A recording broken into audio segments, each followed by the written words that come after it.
Well, that was awesome.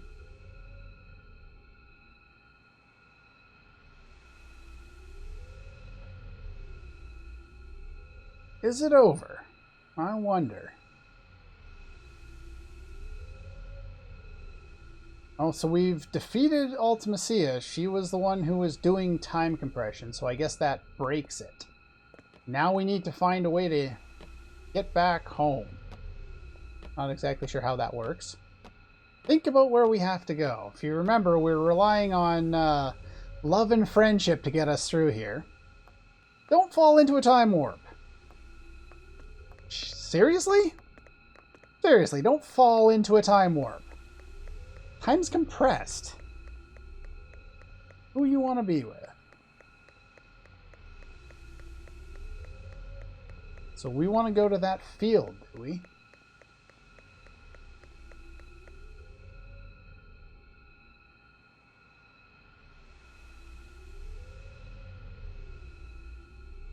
I think a lot of this dialogue will advance automatically even if you don't press the button. But I could be wrong. Yeah, like that one I never pressed the button for, so it might, pressing the button might drop the dialogue box sooner, but it still has to show the entire sequence. Where are you, huh? I wonder. Looks like you're in the blackness of the void right now. Well, there's Squall as a kid.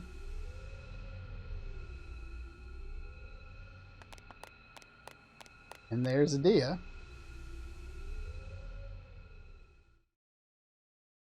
What's going on?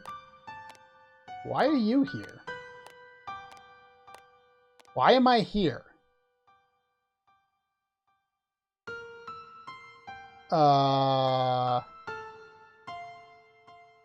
He won't... Is this Squall's past?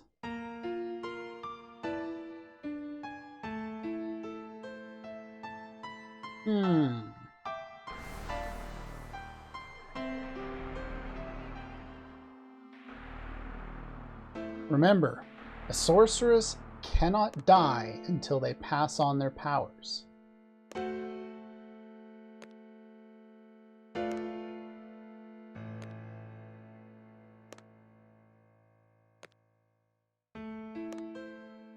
Oh?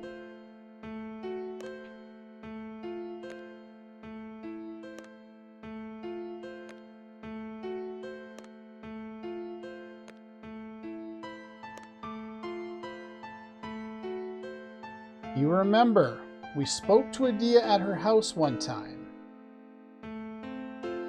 Don't want the children to become one.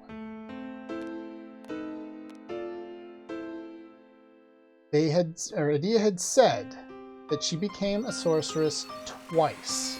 Once when she was, I believe, 5, and then another time later on, before the events of the game.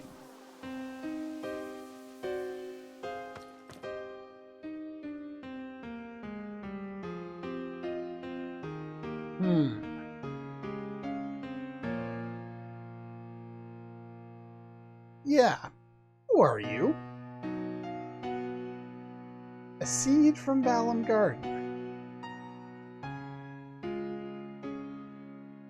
Those concepts appear alien to her right now. They were your ideas. I put them in your head.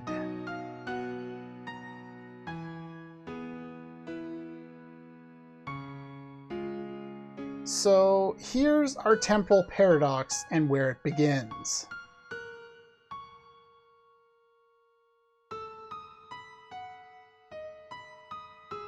She realizes who Squall is.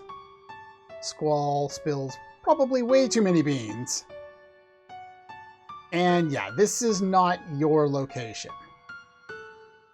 This is not your time. You should probably go find the right time.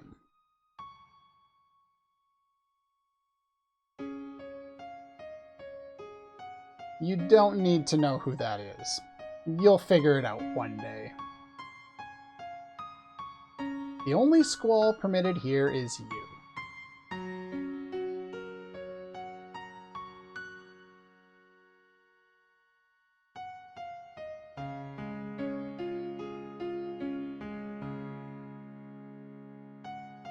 And there's the salute. Now she knows how to do the salute, which is why everyone knows the same salute.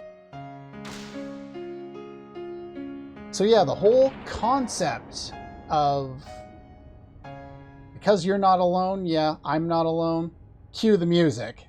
You know, they did it here before they did it in Final Fantasy IX, but you call out, they'll answer, huh? But yeah, the whole temporal paradox really begins here. Squall puts the idea in Adia's mind, which was put in his mind by Adia in the future. Circle makes no sense, paradox, whatever, don't care. Time paradoxes don't really bother me all that much.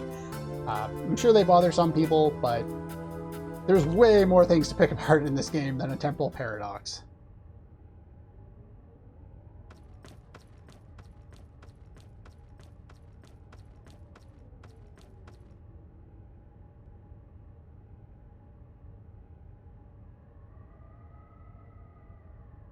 Just like when you were a kid.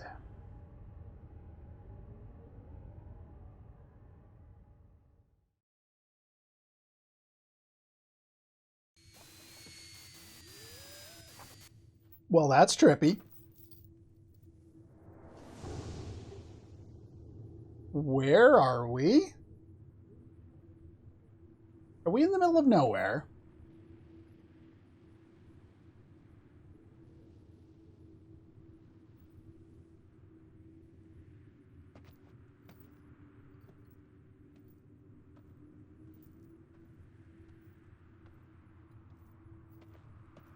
A desolate wasteland.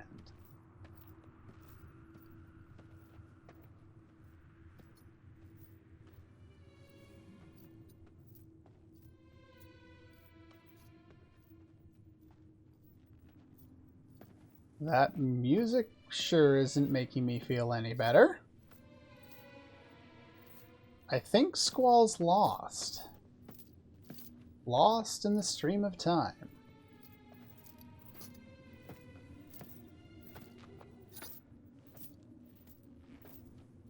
Apparently he's walked a long time.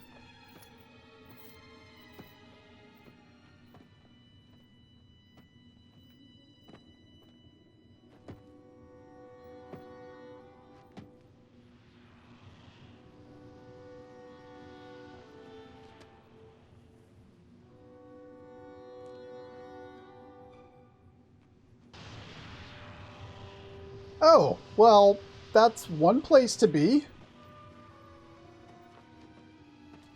Wonder if somebody looked at this and were like, I'm going to make something for Final Fantasy X. I think I'm going to call it the Far Plane. It's a thought. Well, there's Renoa. She seems to be in a different place.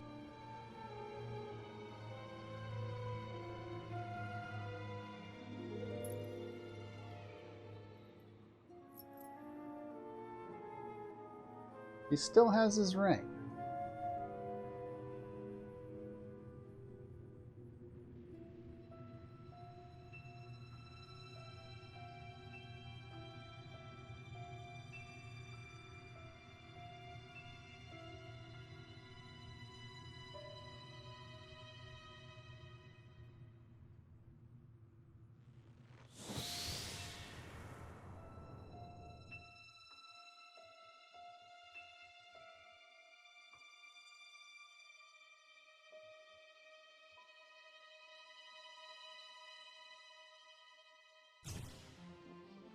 That is weird.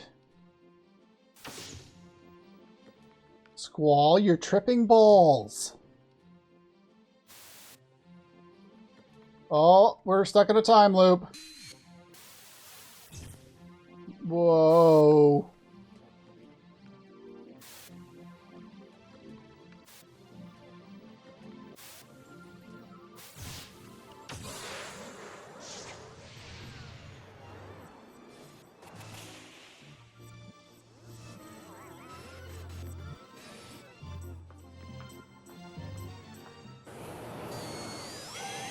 Pay close attention during these scenes.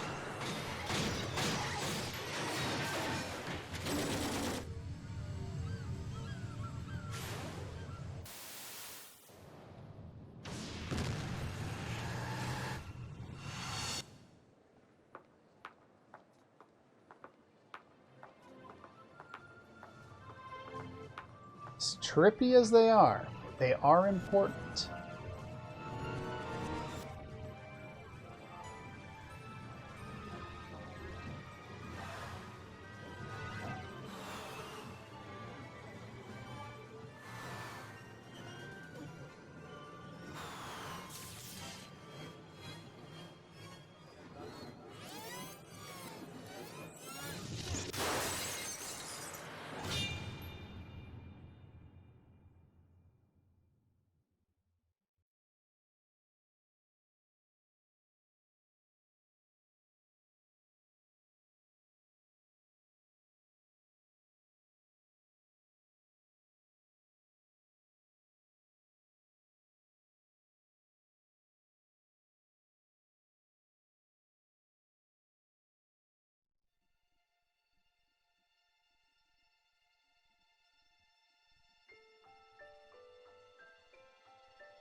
Same old songs, just once more.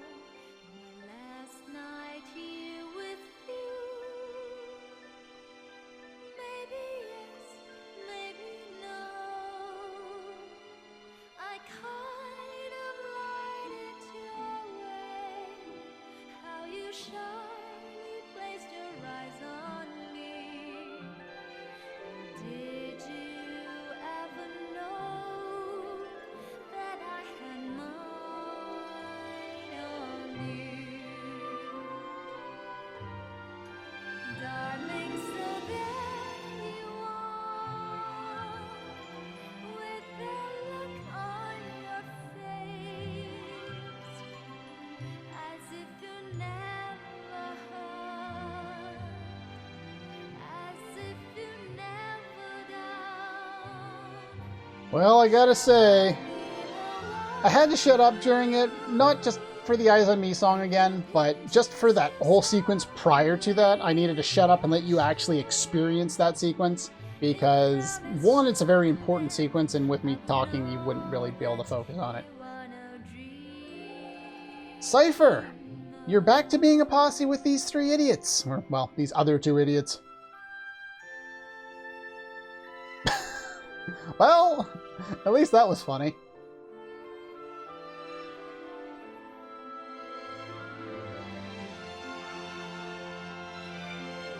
Seems he's no longer under anyone's control. And there goes the garden. I guess we can assume that our team is there? My guess. If that's the case, then stolen from Chrono Trigger much?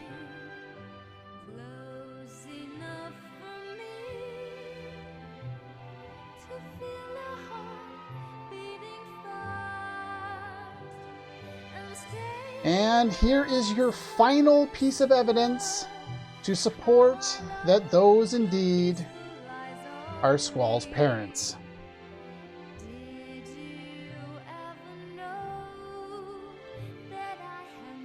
You got something in your hand there, Laguna?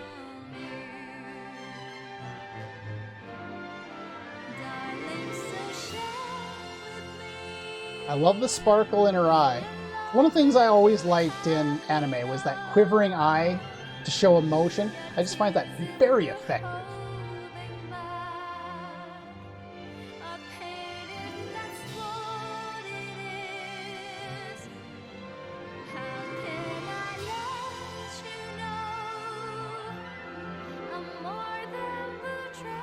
For those of you who aren't sure who exactly that is Rain.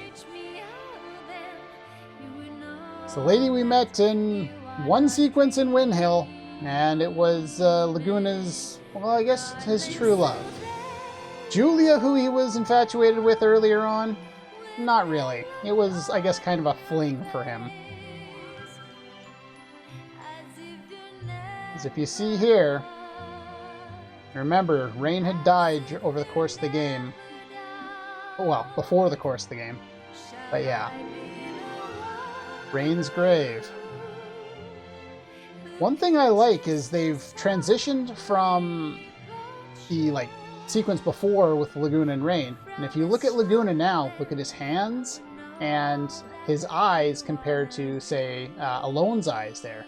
He's got crow's feet. They're showing as much age as they can without trying to, you know, add texture to the face, which they probably just didn't have the technology to do at the time. Very much appreciate the effort that went into animating this.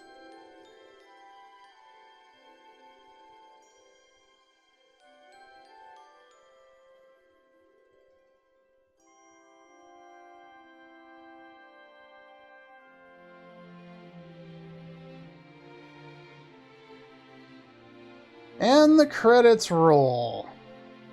It's time for a review. Final Fantasy VIII sucks and you suck for liking it. No, not that. I'm kidding, but that was still funny when I heard it years ago. The sequence that we have here is amusing at best. The images are so small. Irvine's being such a dork. And he's gone. You get nothing, buddy. But yeah, like how, like the quality of the animation, like the resolution is super low, but everything looks really nice. Even, you know, aside from that. And I just love it. This review is going to go on a little bit because I got to do the review and I want to talk about two different theories about the game, but I also want to comment on the stuff that goes on here. And there she is, Adia Kramer herself. No longer a sorceress. They can finally live together peacefully. But yeah, the whole idea of you know, starting Garden and everything like that, and the reason why Squall was named leader of the Garden was all because of the temporal paradox, where Squall goes and sees Matron back in and watches the powers get transferred over. That's kind of the whole reasoning behind why everything kind of focuses on Squall, and why Squall has been given, you know, so much leeway and so much trust and faith by everyone. That's the idea anyway.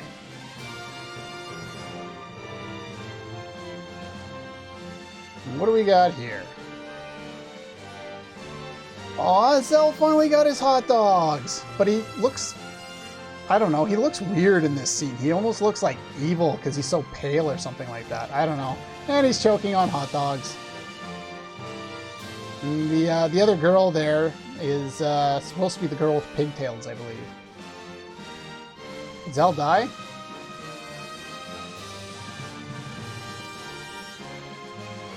What the... Zell, what the hell? What's wrong with you? And he throws a hot dog at the camera. I don't know. this whole sequence is just super, super weird. What? Oh, there's Renoa. She looks like she's standing all alone by herself. Is she, though? Okay. Before the actual review, let's address Squall is Dead. Squall is Dead. I talked about this theory before. It basically poses that when Squall is struck by ice at the end of Disc 1, he has a prolonged life flash before your eyes sequence that spans the rest of the game. The idea is that this takes place over a matter of seconds of real time, but Squall like he experiences it in real time to him, kind of like we do as we play the game. He explores questions from Disc 1 that we didn't get answers to. You know, who is this sorceress Adia? We learn about her, and, well, because the world becomes focused entirely on Squall after his death, posed by this theory, Adia becomes his mother figure. And who is alone? Someone we knew nothing about. She showed up in 2 scenes and we saved her. We knew nothing about her. She becomes basically his sister, adopted sister. Who is Laguna? This guy that we see in a dream that we know nothing about. He becomes his father. Who is Squall himself? We don't know anything about Squall. He's a cog in a machine before, and now, after everything that comes after that, he becomes the savior of the world. Everything revolves around him. He leads a garden. He does everything. It's one of the things I kind of really focused on, you know. One of the other questions is, Cypher is supposed to be dead on Disc 1. We talked about that in Galbadia Garden. But then he shows up on the float. Squall's trying to piece together why exactly that is. Why he's put in charge of Seed, both early game on the first mission and later game when he's put in charge of all Seeds.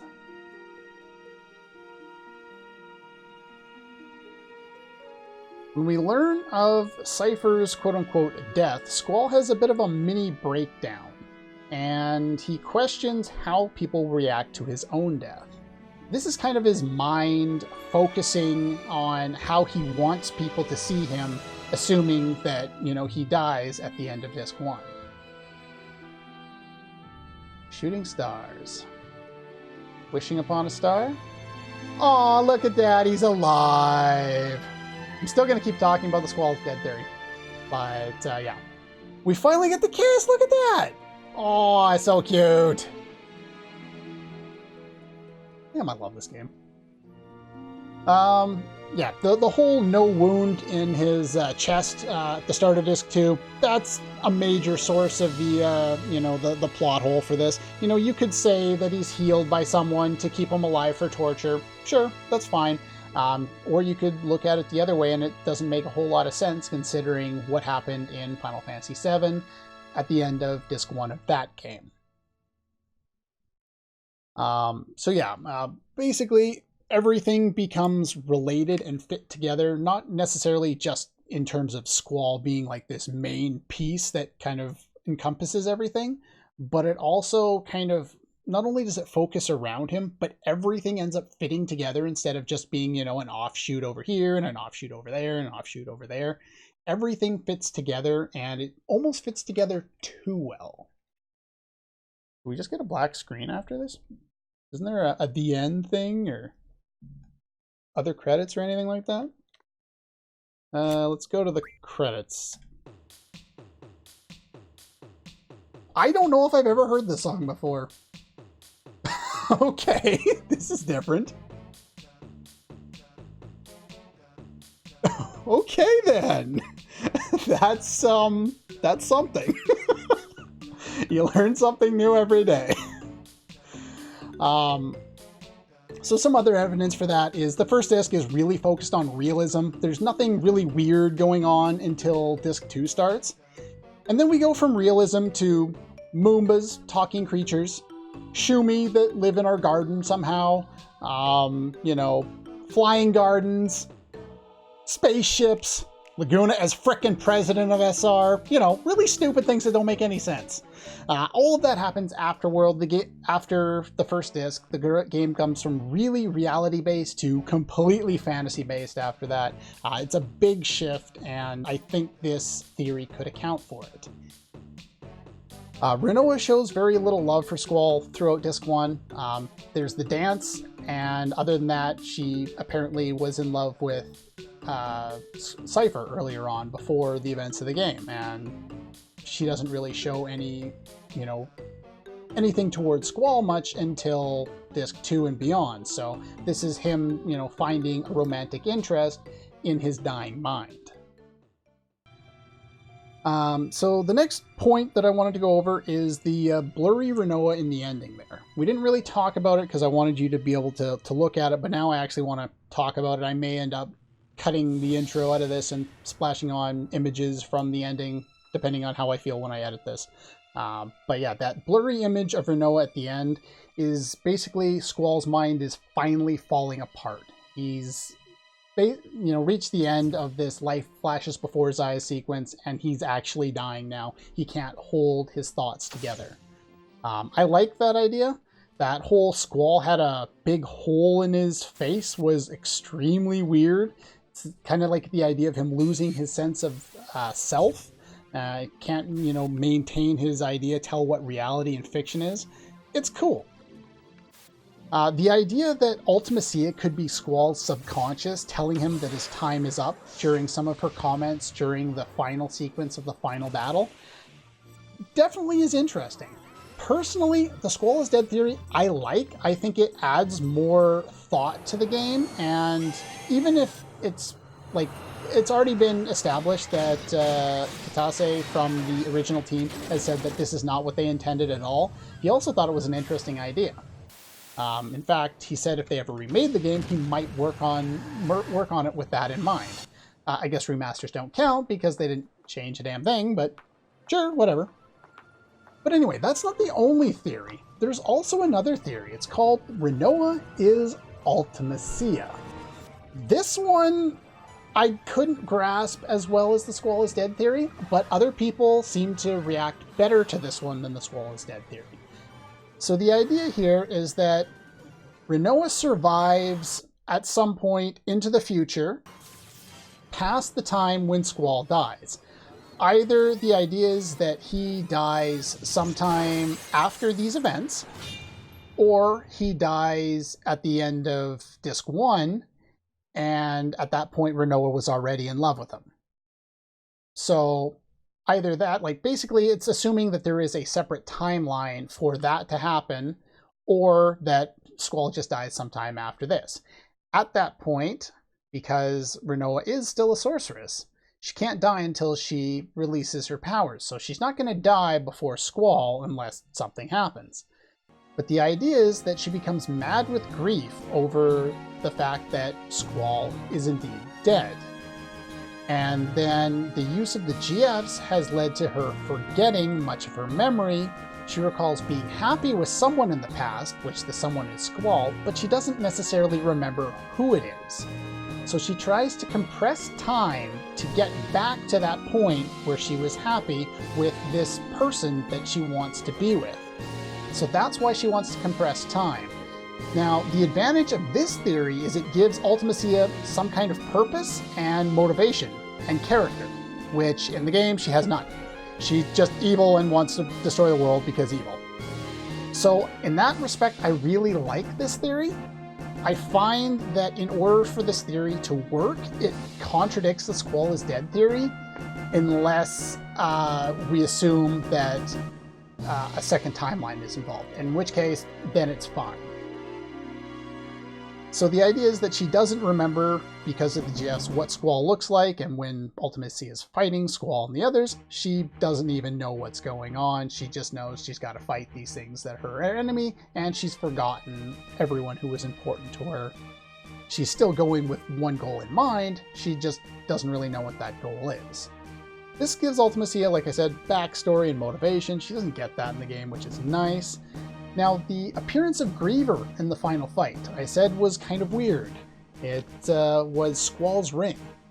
Squall's ring was called Griever. Now, they haven't said whether Griever actually exists in the real world prior to this point, but the idea here is that Griever could have been created in the future by Rinoa, considering that the only people to directly talk about the name Griever was when Rinoa and Squall were talking alone outside of Galbadia Garden during the garden invasion sequence.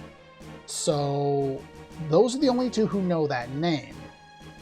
And based on that, they could be presumed that Rinoa created a GF somehow, or a subsequent kind of addition to this is that as Squall was dying sometime in the future, she was able to turn Squall, her knight, into Griever so that a dying Squall could still protect her even if he was dead.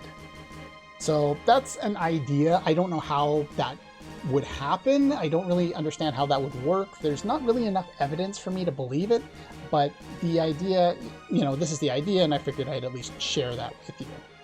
The images in the ending of Rinoa and Ultimacia are juxtaposed together a little bit. This is kind of the basis of where this theory started and where people worked out it from there. And the idea of Rinoa's her helmet breaking in outer space there is kind of like the breaking point for it's basically a metaphor for Rinoa breaking to become Ultimacia. When talking, where was this? There was a scene when they're talking. I think this is the one where they decide to meet in that field near Adia's house. But there's a scene where Squall and Rinoa are talking about someone having to kill her because she's a sorceress.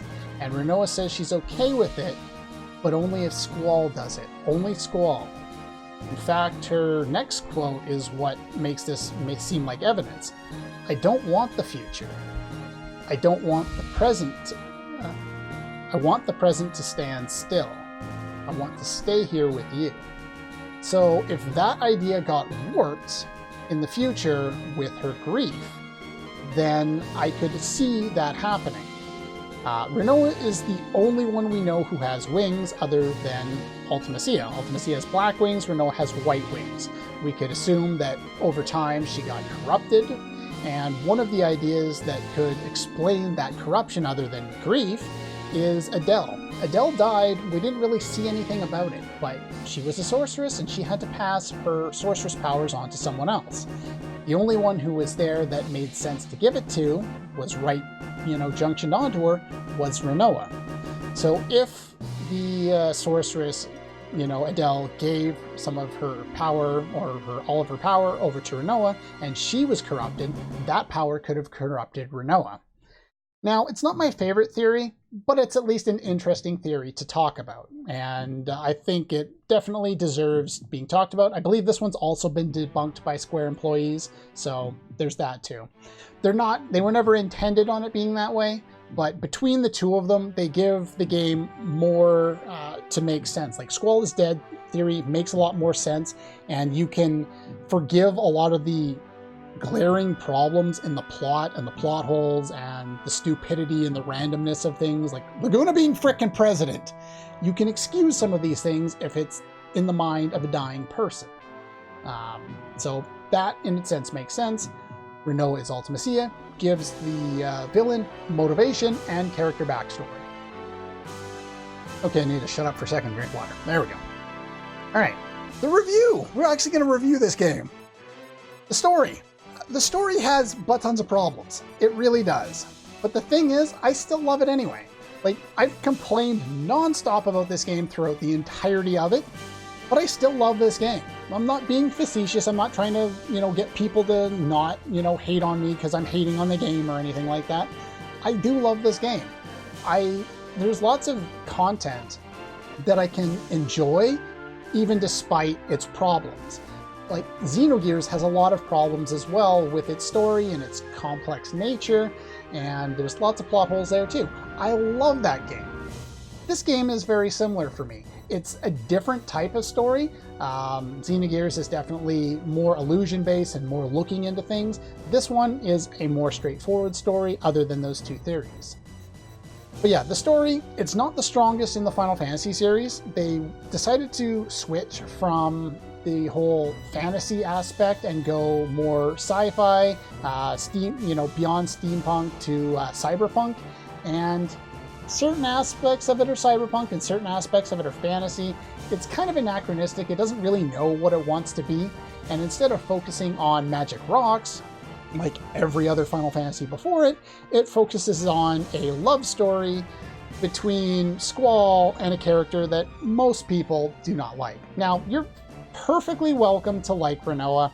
I do not like Rinoa. I don't find she's a particularly strong character. I don't find her relationship with Squall develops particularly well until later, and once it finally does, I appreciate it and I like it, but it doesn't get there the right way. And as I've said multiple times throughout the game, implementation was the problem.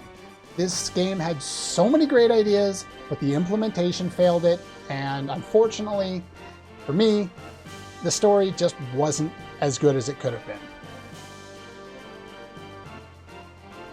The characters, I actually like the characters in this game. Squall had a narrator, he was a narrator, and I love the use of narration in video games, in novels, I guess in anime. You don't see it a lot in anime. in films, you know, I like the use of it because it gives us a different perspective on things. And maybe it's more narratively or like novelization style because we see aspects of narration a lot more in a novel than we do in a visual media. But I just like that feature in a video game as well as in novels because I find it just gives us a different perspective on the character. Cypher's a great rival and villain. Obviously, Adia and Ultimacia, not so great. They're supposed to be these all-powerful things, and neither really are. Ultimacia more than Adia, but you know, she's kind of pulling the strings throughout the whole game there. But yeah, the rest of the characters are fine. They're not especially good or especially bad. I like Quistis would be my favorite female character from the game. I'm more interested in kind of her backstory than I am trying to learn more about any of the other characters' backstory. I just find her interesting as, you know, the older sister character or the you know, the teacher character. I just kind of want to know more about her background. Where this game is the best is the music. The music in this game is freaking awesome. There's no way I couldn't rate the music as the best part of this game. It's I absolutely love the music. Every song is great. They do a great job of calling back to a couple of songs from earlier Final Fantasies with the sideshow themes that we experienced in the Laguna Dream sequence in Trabu Canyon. Lots of awesome music right from the get-go, right from this song all the way to the final boss theme. Everything was just great. And where they used a lot of themes were also quite well done. Direction wasn't a huge part for me when it comes to the music, apart from like that final sequence and like the opening sequence. There, the music does a really great job of like aligning with what's going on in the screen. But everything else is just awesome regardless. The battle system. I'm gonna leave the draw or the I'm going to include the draw system here, but I'm not going to include the junction system. I'll talk about that in a sec. The battle system itself, the fact that, you know, we have attack and draw and magic and item and recover and whatever else, and GF and all these different things. As far as it goes compared to some of the other Final Fantasy games, I think it's a little weaker. Like the concept is great, like the design is nice. I like the idea. But because they leveled up the monsters with us, and because of the junction system, it's too easy to exploit. But as it stands by itself, I'd give it a middling score for the battle system itself, just because I like the fact that you can get limits at any time. That's really cool. There are some actual useful spells to cast, even though most of the time there isn't really a lot of useful spells to cast in this game. But, you know, like throughout most of it there's not. But then we get Meltdown, we get Aura, Triple's really good at the end of the game. You know, when you, like, we could have made use of these spells much earlier on, but we just didn't need them, so I didn't bother.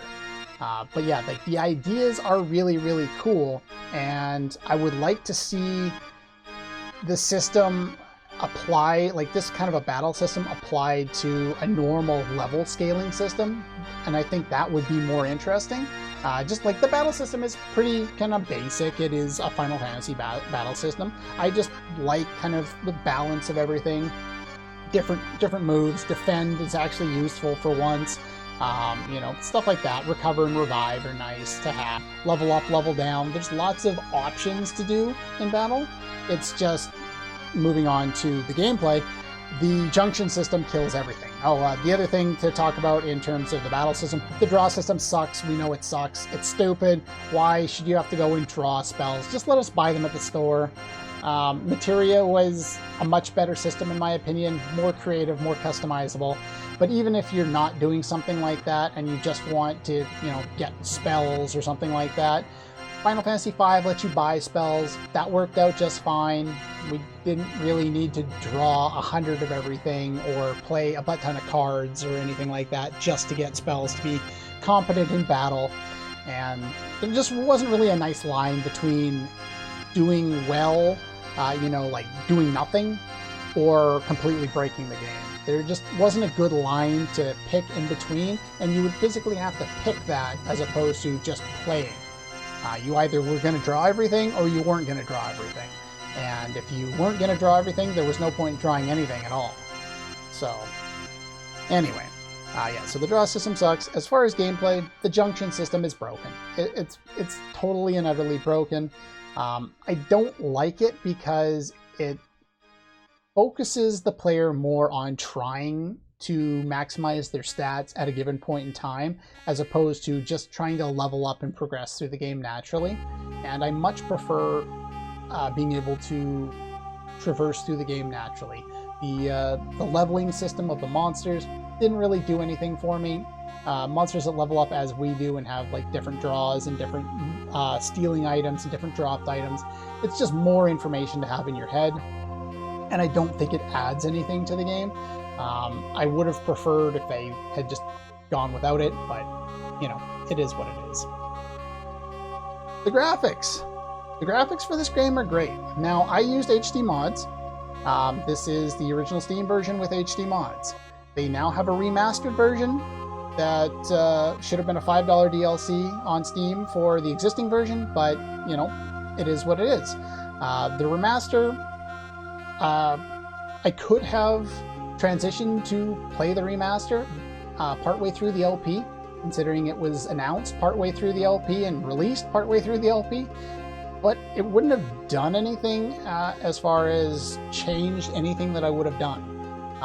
The remastered version has HD character models and some HD textures for the monsters in battle, but it didn't do anything for the backgrounds, so the models looked a little off compared to the backgrounds. In fact, there's more kind of smudging and less sharp definition on even the new models compared to the HD models that you get with doing the HD mods on the existing version of Steam. So there's more detail, even if some of the newer characters actually look better. But if I was to play this game again, I would probably play it on console, to be quite honest. I'll probably play the PlayStation version next time I decide to pick this game up. All the different versions don't really do anything. I think the game looks best on the existing Steam version with the mods. I don't think changing the remaster changes enough. It only adds those little things, and it makes the soundtrack, higher bitrate instead of MIDI, which is originally what the PC version had. So like I said, these types of mods already exist for free on the Steam version. So if you already own the Steam version, I wouldn't recommend buying the remaster. If you already own the remaster, I wouldn't buy the older version. But I would expect within a few months or a year or something like that, you'll probably get most of the remaster or the HD mods on the remaster, and similar character models from the remaster back onto the old version of the game. But yeah, as far as the graphics go, I love the graphics. The graphics work really well for the time. Like I said, the resolution's quite low, but other than the resolution being low, like the quality of the movement, they use motion capture, I believe, to get movement properly, and just the characters look great, and the scenery looks great, and there's lots of color. Everything about the graphics looks really, really good. And like graphics don't really bother me all that much. I can play pixelated games all day. But if you're worried about or if you care about graphics as far as the Final Fantasy game goes for the time, it has some of the best graphics on the PlayStation. Certain aspects of it even are better than the next game in the series, Final Fantasy IX, just because of the difference in art style. The art style for this game is more realistic. But anyway, that's been a long review. Longer than I normally go on for that, but I just wanted to kind of share my thoughts. I had a lot of thoughts on this game just because it's got its problems, but I love it nonetheless. It's just a lot of fun to play, a lot of fun to break. Probably the most fun you can possibly have, or the most you can break a game, is probably this game. The only other game I would think would be on the same level is something like a Final Fantasy Tactics with the JP scroll glitch and getting way too many abilities right at the beginning of the game. But anyway, that's pretty much all for this episode. There will be a couple of bonus episodes. I have planned, you had asked for a list or all the GFs being summoned, so I'm going to do an episode up of that, and we'll try and find something to talk over while we do that, show off all the GF summon animations. I want to show off how Devour works, and that's pretty much it for that one. And then I'm going to do level grinding on the island closest to Hell, get all my characters, well, at least the characters that I want to use, all the way up to level 100, and then we're going to refight Omega. And when we refight Omega at level 100, like I said before, you guys can pick different characters. If you don't pick characters, I'm going to pick whichever characters I want. But yeah, that's pretty much all for the finale of Let's Play Final Fantasy VIII. I hope you guys have enjoyed this Let's Play. I've had a bunch of fun making it. It was a lot more work than I was expecting going into it, and I spent a lot of time on it, and I hope that shows. I really do. So yeah. Again, I hope you've enjoyed it, and I'll see you guys next time.